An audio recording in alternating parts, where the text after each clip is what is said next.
নমস্কার বন্ধুরা, চলে এসেছি নতুন একটি জবা গাছের ভিডিও নিয়ে। বন্ধুরা, আজকে আমার ভিডিওর বিষয়বস্তু হচ্ছে মে মাসের আজকে 15 তারিখ। এই সময় থেকে আমরা গাছগুলোর কি পরিচর্যা করব। সামনে জুন মাস থেকে আমাদের গাছগুলোর অফুরন্ত কুড়ি এবং ফুল পাবো। বন্ধুরা, এই সময় আমাদের গাছে যে বিষয়গুলো আমরা লক্ষ্য করছি, গাছের পাতা হলুদ হয়ে যাচ্ছে। সেটা কিভাবে হলুদ হচ্ছে? যেগুলো পুরানো পাতা হলুদ হয়ে ঝরে পড়ছে, সেগুলো কোনো চিন্তার কারণ নেই।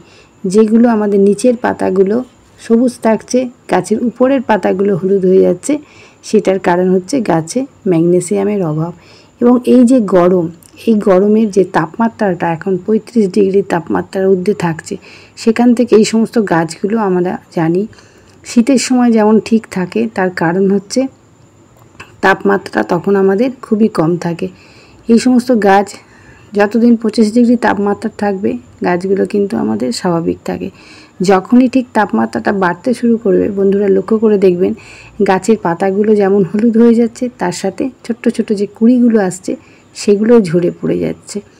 বন্ধুরা, আপনারা যে সমস্ত গাছগুলো শীতের সময় কিনে নিয়ে এসেছেন, কিংবা এই সময় হয়তো কিছু গাছ কিনে নিয়ে আসছেন, সেই গাছগুলো বসিয়ে দিচ্ছেন, গাছগুলো একেবারেই বৃদ্ধি হচ্ছে না। তার কারণ হচ্ছে যে শিকড়, সেই শিকড়টা ঠিকমতো চলাচল করতে পারছে না। তার জন্য আমি আজকে অ্যালোভেরার একটা পাতা আর 1 চামচ হলুদ রেখেছি। এই অ্যালোভেরার পাতাটাকে আমি ভালো করে এই জলে একটু মিশিয়ে নিচ্ছি। মিক্স করে নিয়ে হলুদ দিয়ে আমি এটাকে বেশ কিছুক্ষণ রেখে দেব। রেখে দেওয়ার পর বন্ধুরা, আপনারা যে সমস্ত গাছগুলোর একেবারে বৃদ্ধি বিকাশ বন্ধ হয়ে আছে এবং পাতা একেবারেই নেই গাছে, সেই সমস্ত গাছে আপনারা দিয়ে দেবেন। 10 থেকে 20 ml করে দিয়ে দেবেন। তাহলেই দেখবেন 7 দিন পর থেকেই ছোট্ট ছোট্ট পাতা বার হচ্ছে এবং সাইড থেকে কিছু শাখা পোশাকাও বার হচ্ছে। তার কারণ হচ্ছে এটা যে দিচ্ছি অ্যালোভেরার যে জেলটা, সেটা হচ্ছে আমাদের যে রুট সিস্টেম সেটাকে স্বাভাবিক করে দেয়। তার জন্য আমাদের গাছগুলো ধীরে ধীরে বৃদ্ধি হতে শুরু করে দেবে। এইভাবে আমি এখানে প্রতিটা গাছে ঠিক 10 থেকে 20 ml দিয়ে দিচ্ছি।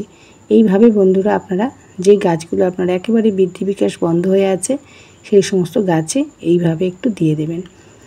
তারপর আসি রোগ পোকা। এই গরমে জাপ পোকা গাছে থাকবে না, এটা কিন্তু কোনো কথা নয় বন্ধুরা। জাপ পোকা কিংবা মিলিবাগ এটা কিন্তু হবেই, তার সাথে নানান ধরনের পিঁপড়ে। এই যে মিলিবাগগুলোর গায়ে একটা মোমের মতো আবরণ থাকে, আর সেটা খাওয়ার জন্যই কিন্তু এই পিঁপড়ের আনাগোনা। এই পিঁপড়ে যখনই গাছে বাসা বাঁধবে, তখন কিন্তু আস্তে আস্তে আপনার সমস্ত গাছটাকে সে কিন্তু ছড়িয়ে দেবে এই মিলিবাগ। এই যে কুড়িটা ঠিকমতো সে ফুলটা ফুটতে পারছে না, তার কারণ হচ্ছে এই যে মিলিবাগ আর পিঁপড়ে সব রসটা খেয়ে নেওয়ার ফলে। আমি আজকে ঘরোয়াভাবে গাছের ওষুধ তৈরি করব। আমি এখানে ন্যাপথলি রেখেছি একটা। এই ন্যাপথলিটাকে বন্ধুরা আপনারা একটু চূর্ণ করে নেবেন, নিয়ে এইভাবে স্প্রে বোতলে আমি ভরে দিচ্ছি। ভরে দিয়ে প্রতিটা গাছে বন্ধুরা আপনারা ঠিক সন্ধ্যার আগে স্প্রে করবেন। এই যে ন্যাপথলির একটা যে গন্ধ, সে গন্ধটার জন্য সমস্ত পিঁপড়ে এবং পোকামাকড় গাছ থেকে কিন্তু আপনারা একদিনে চলে যাবে। এইভাবে আপনারা ঠিক সপ্তাহে যদি 2 দিন স্প্রে করতে পারেন, তাহলে দেখবেন এই গরমে আপনাদের গাছে তবে যে সমস্ত পিঁপড়ে কিংবা মিলিবাগ এবং তার সাথে মাকড় সব কিন্তু চলে যাবে। তারপর আসি কুঁড়ি। আমাদের যে কুঁড়িগুলো ঝরে যাচ্ছে কিংবা কুঁড়ি একেবারেই আসছে না গাছে, সেই সমস্ত গাছের জন্য আজকে আমি একটা সুন্দর খাবার তৈরি করব। এই গরমে যদি আমরা মে মাসের এই সময় এই খাবারটা দিতে পারি, তাহলে আমরা কিন্তু জুন মাস থেকে ফুলের সাইজ যেমন বড় আসবে, তার সাথে গাছে আসবে অফুরন্ত কুঁড়ি। এই গরমে আমরা জানি কিছু কিছু গাছের ফুলের সাইজ আমাদের ছোট হচ্ছে, সেখান থেকে আমরা যদি এই খাবারটা এখন থেকে দিতে শুরু করি, তাহলে কিন্তু আমরা জুন মাস থেকে গাছ ভরা ফুল পাবো। আমি আজকে রেখেছি সরিষার খোল, তার সাথে রেখেছি অ্যাপসম সল্ট এবং ডিএপি। এই সরিষার খোলের মধ্যে আছে প্রচুর পরিমাণে নাইট্রোজেন, তার সাথে আছে কিছুটা পটাশ এবং ফসফরাস। আর এই ডিএপির মধ্যে আছে প্রচুর পরিমাণে ফসফরাস। আমাদের শিকড়, সেই শিকড়টা মজবুত করতে এবং ডালপালা অজস্র বার হবে, সেগুলো মজবুত করার জন্য আমরা কিন্তু ডিএপি গাছে এই সময় আমরা 8 থেকে 10টা দিয়ে দেব। এবং অ্যাপসম সল্টটা দেবো এই কারণে, যে সমস্ত গাছের পাতা হলুদ হয়ে যাচ্ছে, লক্ষ্য করে দেখবেন গাছের নিচের পাতা সবুজ আছে, উপরের পাতাগুলো হলুদ, সেই সমস্ত গাছগুলো আমাদের স্বাভাবিক হবে। আমি এখানে 50 গ্রাম সরিষার খোল দিচ্ছি এবং তার সাথে ঠিক 10 থেকে 15টা দানা আমি ডিএপি এখানে দেব। দেওয়ার পর অ্যাপসম সল্টও আমি 1 চামচ এই জলের মধ্যে দিয়ে দিচ্ছি। খাবার কিন্তু গাছকে আমাদের দিতে হবে, তবেই কিন্তু আমরা গাছগুলোকে ভালো রাখতে পারবো। আর এটা আমরা খুব পাতলা জল করে গাছে দেব, কোনো ঘন জিনিস এখন দেব না। এখন গরমের সময় গাছ খাবারও পাবে, ঠিক যেমন আমরা জল দিই গাছে সেইভাবে আমরা এই খাবারটা গাছে দেব।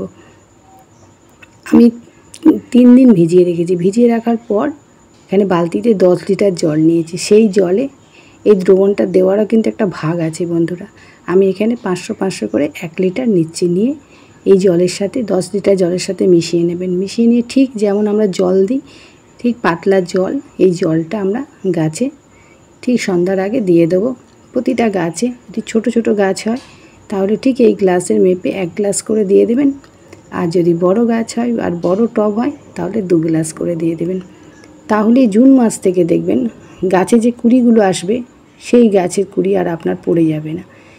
এইভাবে গাছের পরিচর্যা করুন আর গাছ থেকে সুন্দর সুন্দর ফুল ফোটান। আজকের মতো ভিডিওটি শেষ করছি। ভিডিওটি ভালো লাগলে অবশ্যই একটা লাইক করবেন, কমেন্ট করবেন। আজকের মতো নমস্কার, ভালো থাকুন, সুস্থ থাকুন।